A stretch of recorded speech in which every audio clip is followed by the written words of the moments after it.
Alright guys, so what we're going to do here today, or right now, is a voltage drop test. Now this car came in and was having trouble starting, so I put my jumper cable, or my jump box, from the positive post here, because I couldn't get it on this little clamp right there, over to the ground stud here on the fender, or on the strut tower.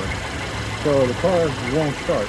So then I moved my jumper cable over to here, and now the car starts. So now I have reasonable doubt that this block here is actually okay. So what we're going to do is what's called a voltage drop test, and that's basically voltage loss. So we're going to start with our positive lead here on the positive post, and our negative lead on the negative post, and we have 14.5 volts. So now we're going to move it to here. And now we're only in the millivolt range. And here on this one, we also have 14 volts. So here we have millivolts. So now in order to check the voltage drop, we're going to put the positive here right on the positive post, put our negative here, and we're having 1.1 millivolts of drop. Now we're going to move it to here. And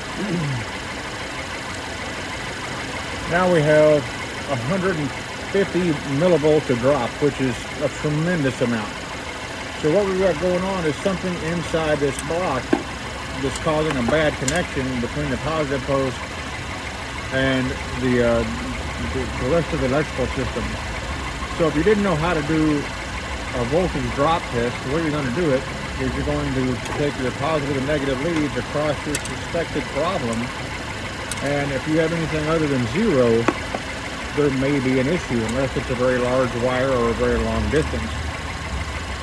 So that's how you do a voltage drop test, and of course now I've confirmed that this is my problem, and we'll be taking care of that.